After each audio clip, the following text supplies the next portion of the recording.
New সংবাদ পড়ছি সোমা চট্টোপাধ্যায়। আজ ৬৪তম জাতীয় শিক্ষক দিবস। ড সর্বপল্লী রাধাকৃষ্ণনের জন্মদিন। গোটা দেশের সঙ্গে রাজ্যেও নানা অনুষ্ঠানের মধ্য দিয়ে দিনটি পালন করা হচ্ছে।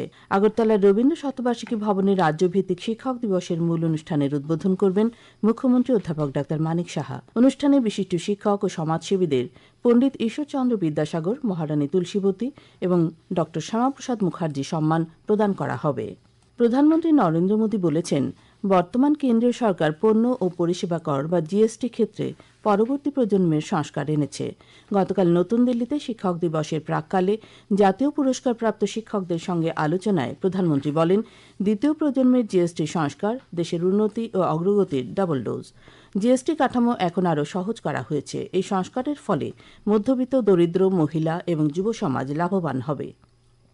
তিনি বলেন, সময়মতো পরিবর্তনকে গ্রহণ করতে না পারলে ভারত বর্তমান বিশ্বে তার অবস্থান ঠিক রাখতে পারবে না। শিক্ষক সমাজ শক্তিশালী দেশ গঠনের ভিত্তি বলে উল্লেখ করে শ্রী মোদী জানান, শিক্ষকদের শিক্ষা শ্রেণীকক্ষ ছাড়িয়ে আরও বহুদূর বিস্তৃত। মুখ্যমন্ত্রী অধ্যাপক ড মানিক সাহা বলেছেন, জিএসটি কাঠামোয় বড় ধরনের সংস্কারের ফলে নাগরিকদের জীবনযাত্রার মান উন্নয়ন হবে। সাধারণ মানুষ, কৃষক, ক্ষুদ্র ও মাঝারি শিল্প, মধ্যবিত্ত, মহিলা এবং যুব সমাজ এতে উপকৃত হবে। মুখ্যমন্ত্রী বলেন, সহজে ব্যবসা বাণিজ্য করার সুযোগ নিশ্চিত হবে। ভারত ও সিঙ্গাপুর অসামরিক বিমান চলাচল, মহাকাশ দক্ষতা উন্নয়ন, ডিজিটাল সম্পদ উদ্ভাবন এবং সবুজ ও ডিজিটাল শিপিং করিডোরের বিষয়ে গতকাল 5টি চুক্তি স্বাক্ষর করেছে। নতুন দিল্লিতে প্রধানমন্ত্রী নরেন্দ্র মোদী এবং সিঙ্গাপুরের প্রধানমন্ত্রী লরেন্স ওং এর মধ্যে আলোচনার পরই সমঝোতা স্মারক বিনিময় করা হয়।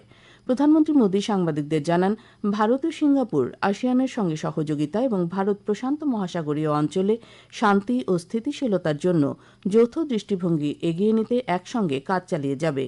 তিনি বলেন, সিঙ্গাপুর দক্ষিণ পূর্ব এশিয়ায় ভারতের বৃহত্তম বাণিজ্য অংশীদার এবং অ্যাক্ট ইস্ট পলিসির গুরুত্বপূর্ণ স্তম্ভ।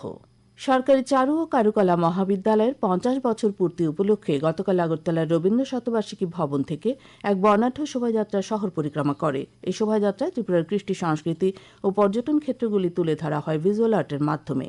শোভাযাত্রার সূচনা পর্বে ছিলেন রাজ্য সাংস্কৃতিক উপদেষ্টা কমিটির ভাইস চেয়ারম্যান সুব্রত চক্রবর্তী সহ অন্যান্য বিশিষ্ট ব্যক্তিরা।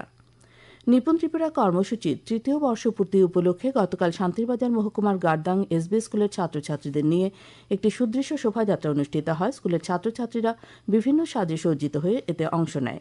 শান্তিরবাজারের বিদ্যালয় পরিদর্শক প্রণব সরকার ও স্কুলের ভারপ্রাপ্ত শিক্ষক সুব্রত সরকার সহ অন্যান্যরা এই শোভাযাত্রায় অংশ নেন। বিদেশ থেকে আমদানি নির্ভরতা কমিয়ে দেশে ভোজ্য তেলের উৎপাদন বৃদ্ধির লক্ষ্যে national mission for edible oil নামে একটি প্রকল্প গ্রহণ করেছে কেন্দ্র সরকার।